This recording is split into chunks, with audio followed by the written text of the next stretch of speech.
Hello students, अपना जो fourth chapter है वो कंप्लीट हो गया था। स्टूडेंट्स, आज मैं आपको उसके क्वेश्चन आंसर करवाऊंगी जो आपके टेक्स्ट बुक में है। मतलब कि पीछे आपके टेक्स्ट बुक में जो क्वेश्चन आंसर दे रखे हैं ना, वर्किंग विथ द टेक्स्ट, वहाँ पे जो आपके टेक्सुअल क्वेश्चन आंसर है वो करेंगे हम लोग आपके चैप्टर नंबर 4 के the ashes that made trees Bloom. Okay students, तो नाउ देखिए इसके क्वेश्चन आंसर बेटा।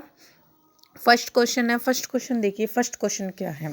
फर्स्ट क्वेश्चन है the old farmer is a kind person, what evidence of his kindness do you find in the first two paragraph? कि मतलब ये जो first question है इसमें देखिए स्टूडेंट्स कि फर्स्ट क्वेश्चन में ये पूछा है कि किस प्रकार से जो बूढ़ा जो किसान था वो एक दयालु व्यक्ति था। कैसे था, इसका क्या एविडेंस है, क्या सबूत है उसकी काइंडनेस का? आप बताइए। आपने फर्स्ट पैराग्राफ पढ़े थे ना दो, कि वो कुत्ते को अपने अच्छी तरह से अपने बच्चे की तरह रखता था और वो बर्ड्स को भी कुछ खाना वाना देता था, इस तरीके से अच्छे मतलब कि अच्छे से रखता था वो ना। तो देखिए आंसर देखिए इसका, तो हम कैसे लिखेंगे इसको? The old farmer had a little dog.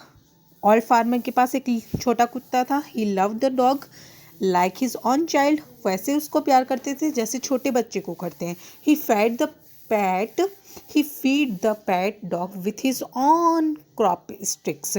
वो जैसे खुद खाना खाते थे वैसे ही, और खुद जिसमें खाते थे वैसे ही खाना किसको देते थे? अपने पालतू कुत्ते को देते थे। उसके बाद में the old man was the patient and to all living kind to all living creatures.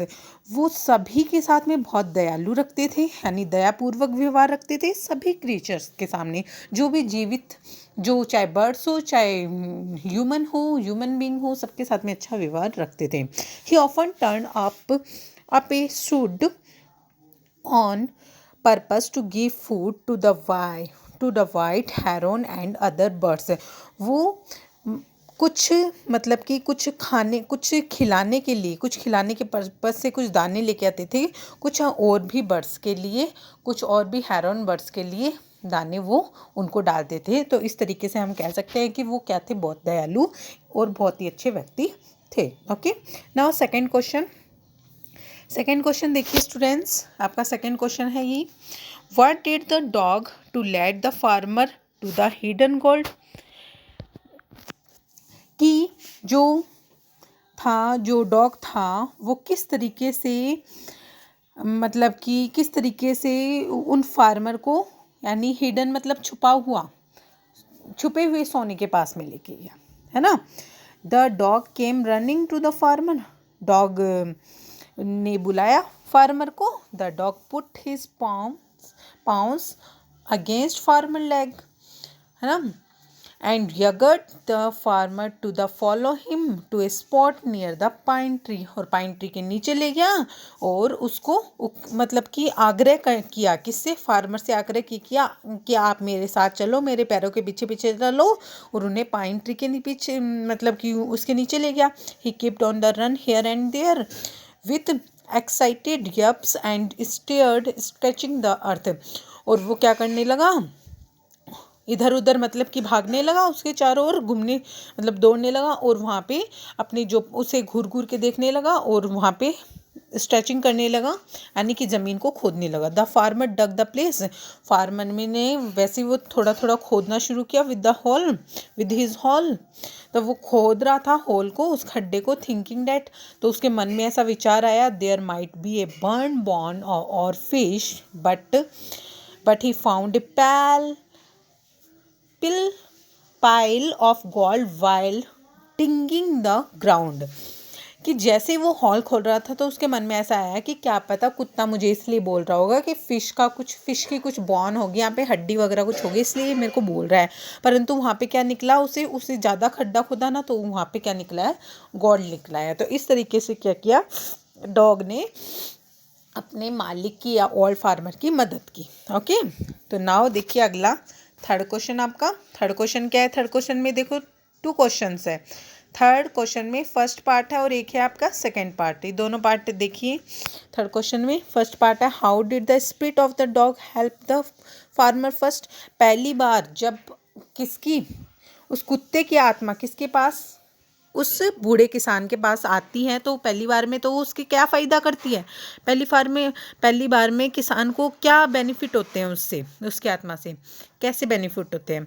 तो देखिए answer, first the dog spirit told the farmer, पहली बार जब डॉग की आत्मा फार्मर के पास आती है तो to cut down the pine tree and make a mortar and mill out of it, he told him to pound boiled rice and grind bean in these things. When the farmer did so, many gold coins dropped like rain. कि पहली बार में जब farmer के पास जो आत्मा आती है ना कुत्ते की, तो वो ऐसे बोलता है कि पाइन ट्री को काट दो आप वहाँ से और वहाँ पे एक मील बनाओ, और उसने कहा है कि एक बॉइल्ड यानी राइस बनाने के लिए, उससे ग्राइंड करने के लिए ये चीज़ें आप उससे बना लीजिए और उसके नीचे आप बनाइए क्या, राइस की रेसिपी जो भी है वो बनाइए। तो उस तरीके से पहली बार में हेल्प करता है। तो उसमें क्या होते हैं जो बहुत ज़्यादा क्या, when the farmer did so many gold coins drop like rain, और वहाँ पे जैसे वो बनाता है ना तो इस तरीके से सोने की तरह बारिश होने लग जाती है। मतलब कि जो वो जैसे वो बन रही होती है ना रेसिपी, तो वहाँ पे जैसे कि पानी की बूंदें होती है ना, तो रेसिपी वो सॉस बनता है तो उसकी बूंदे की जगह क्या आने लग जाता है, गोल्ड नीचे गिरने लग जाता है रेन की तरह। ओके, नाउ सेकंड क्वेश्चन, पहली बार में तो ये मदद होती है, सेकंड में देखो आपको पता है ना एशिश का करता है कि जैसे कि वो ट्रीज होते हैं उन पे एशिश डाल देता है तो वो ट्री हरे भरे हो जाते हैं, तो इस तरीके से सेकंड हेल्प करता है। तो देखिए second question, how did it help him next time, यानी कि नेक्स्ट टाइम वो कैसे, हिम नेक्स्ट मतलब कि कैसे अगली बार उसने मदद की उसकी आत्मा ने, the dog spirit help him again, उसकी दोबारा हेल्प की डॉग ने, the dog spirit told the farmer to take the ashes of the mills and sprinkle it on the विटन trees to make them bloom, कि जो भी उनकी जो डॉग था उसने आत्मा में उसकी आत्मा ने किसको, फार्मर को कहा कि जो मेरे को जलाया है ना उसकी राख आप उठाइए, राख उठा के जो पेड़ था ना उसकी राख उठाइए आप, और राख उठा के जो भी ये सूखे हुए पेड़ है ना आप इस पे डालिए, वो अच्छे हो जाएंगे।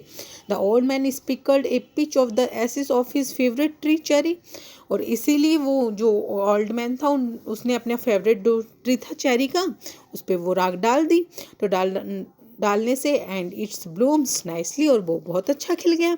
The farmer did so before the daimyo also and received many gifts from him, और इससे क्या हो गया, ऐसा किसान ने फिर वहाँ पे भी क्या था जहाँ पे डेम्यू आया था ना, मतलब कि राजा आया था, लैंड ऑनर आया था, वहाँ पे भी किया तो उसने बहुत ज़्यादा क्या दिए, किसान को गिफ्ट दिए, है ना। नाउ देखिए ये दोनों बार हेल्प कर दी। Now question number 4, Why did the daimyo reward the farmer but punish his wicked neighbors for the same act? जब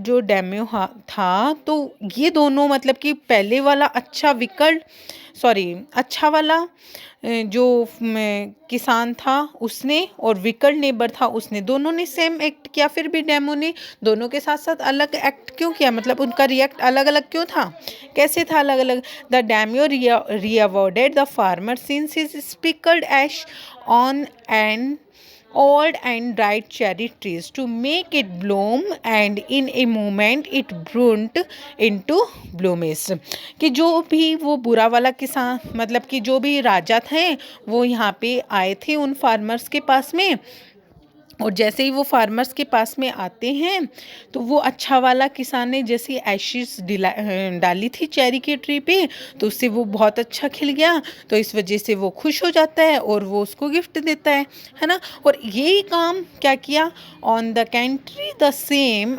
ऐश when sprinkled by the cruel and wicked neighbour, ऐसा ही काम उसने बुरे वाले ने किया था पड़ोसी ने।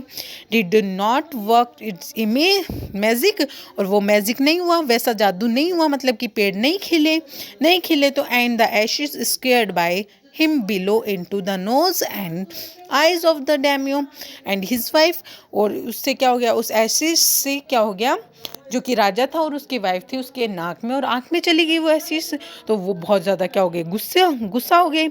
This made the daimyo furious and his tail competent man beat the wicked old man to death. और इससे वो अत्यंत मतलब कि बहुत ही ज़्यादा क्या हो गए, क्रुद्ध हो गए, मतलब कि बहुत ही ज़्यादा गुस्सा हो गए। तो उस वजह से उनके कंपार्टमेंट के जो भी लोग थे उन्होंने विकर्ड मैन की क्या कर दी, उनको मार मार के उनकी हत्या कर दी। तो इस प्रकार से आपके जो क्वेश्चन आंसर हैं वो आज कंप्लीट होते हैं। ओके स्टूडेंट्स, और ये जो भी क्वेश्चन आंसर है, आंसर द फॉलोइंग क्वेश्चन, ये चारों क्वेश्चन आंसर आपको अपनी नोटबुक में राइट डाउन करने हैं। ओके स्टूडेंट्स, तो आज आपको इसकी पिक भी आपको मिल जाएगी, आप अपनी कॉपी में, आप अपनी फेयर नोटबुक में इसको राइट डाउन करेंगे। चैप्टर नंबर 4 लगाएंगे और उसके बाद में जो ओबीटी के क्वेश्चन है वो राइट करेंगे और उसके बाद में ये क्वेश्चन आंसर राइट करेंगे। Okay, thank you students.